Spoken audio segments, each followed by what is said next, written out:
Hello guys and welcome back to the show. So in my last Scala tutorial, we saw some of the commonly used types in Scala, what an object was, and the main function in an object.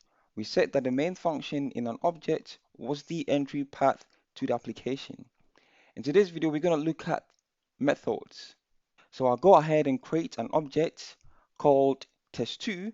So object, and instead of this object, I'll go ahead and create a method called name. And this method will return, hello, I am a name method. So this is a simple method in Scala. I can go ahead and call this method inside of the object by saying test2.name. And it said, hello, I am a name method. We can also have an object with a complex method. So instead of saying def name return a string, what I can say is that def say hello.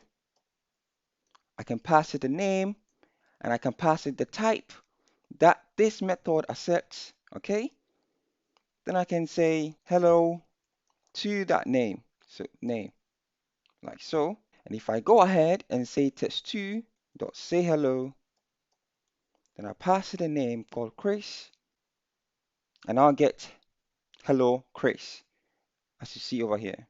So the syntax for declaring a method is basically with the def keyword, the name of method, parameter if you have one, the type, which could be a string, a sequence, an int, it could be any type in Scala, the result type, and the body expression. So you have the def keyword, the name of the method. If you want to give it a parameter, you can specify the type of the parameter and the result type that you want. Then in here, you can specify the body of the expression. An object can also contain other objects called fields. In my last tutorial, I talked about the val keyword and the var keyword. And today we've looked at the def keyword, which is used to define methods in Scala. I'm going to declare an object called test4. And what this object will have is another object called val name. And I'll assign this name to Chris again. And inside of this same object, what I'm going to do is to declare a method called def hello. Then I'll pass it a parameter of type string, and I will say that the return type should be a string as well. Then I will say name plus say hi to plus other.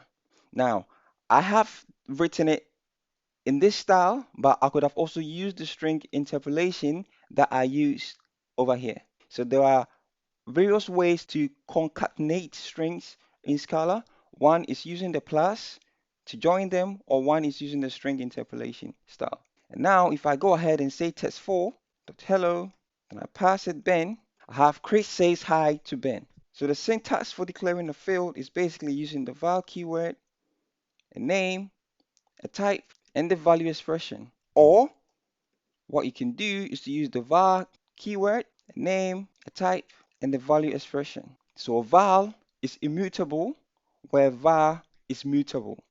That is the difference between the val keyword and the var keyword. Now, some of you might question, why do we use val in an object when we can use the def keyword? The difference is that a field gives a name to a value, whereas a method gives a name to a computation that produces a value. A field gives a name to a value, so I'm giving a name to the value Chris. Whereas with the def keyword, I'm giving a computation to a name which results into a value. I hope this makes sense. Now that we've seen what objects are, we've seen what fields are, and we've seen what methods are, what we're going to look at is the conditionals or logic statements or logic expressions in Scala. So the if statements or the if or logical statements in Scala are the same as in other programming languages. If I want to write a conditional statement, I can say that if 1 is less than 2, print line yes, else print line no. Now let me run this, and I get yes.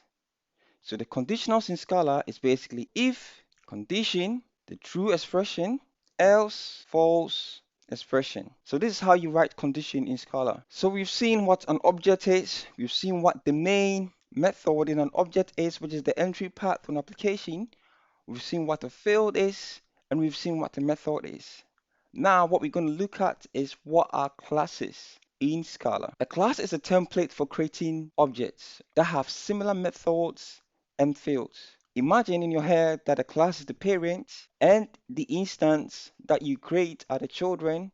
So a class lets you create children. That's basically what the class is. So the objects that you create with a class, they will have the same or similar functionalities. And this is how we create a class in Scala. So you do class, the name of the class, and you can specify fields inside of a class. So I can say val, first name, Chris. I can have val, last name, which will be Ben. I can have a method called name, which will be first name plus last name. You could do it like this, or what you could do is to say first name, last name, like so. So these are different ways of writing strings or concatenating strings in Scala. So you could say first name plus, or you can use the string interpolation. I'll go ahead and get rid of this and stick to the first name plus the last name. Now, what the class allows us to do that an object does not allow us to do is that a class allows us to create new instances of the class. So you create a new person. So in your head, the class is the blueprint and it will allow you to create different types of person. So I can say and you do that basically using the new keyword in Scala. So I'll go ahead and create an instance of the person using the new keyword.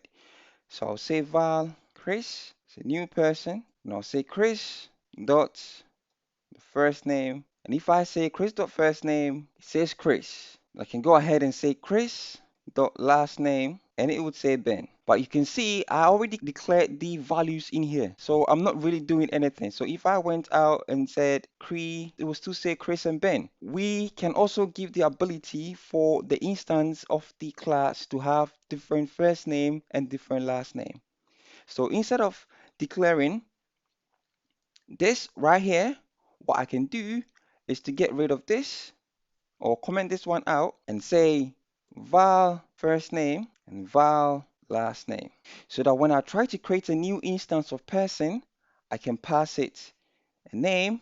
So I can say first name is, let's say, George, and the last name is Sam. And I can go ahead and say person one is a new person. And I can go ahead and say person one, the first name, and person one, the last name. So you can see I've got George and I've got same. Okay, it should be Sam. So I've got George and I've got Sam. Now, as you saw, I put a val in front of the first name in the constructor. All right, so I put the val over here. This is to make the first name and the last name public so that I could use it outside of the class. So basically, had I removed this, it will become a private field that I cannot use outside of the class. As you can see, the valid first name is not a member of the playground, the person, because they are private, but I could use them inside of the class. So if I go ahead and say person one dot name, it says George and Sam. I hope that makes sense. And the reason why we need a constructor, because without a constructor, the person class will be useless. You cannot really reuse the class. And that's the main aim of classes. You want to be able to create new instances and modify, some fields and some properties within the class. But if you do not specify a constructor, you will always have Chris and Ben, which makes the class very useless. And that's not what we want. That's why we have a constructor, which gives us the ability to modify some of the properties that we use internally in the class. So the syntax for declaring classes is basically class, name, parameter. That is, if you want to initialize the class or the constructor with some parameters, the type, and then the declaration expression. That is the syntax for declaring a class in Scala. So the name is the name of the class. The optional parameter or the optional parameters are the names given to constructor parameters. The types are the types of the constructor parameters. And the declaration or expression are the declaration or expression that you want to have in your class. I think I will end this here for now. Thank you guys for watching, and I'll see you in the next tutorial.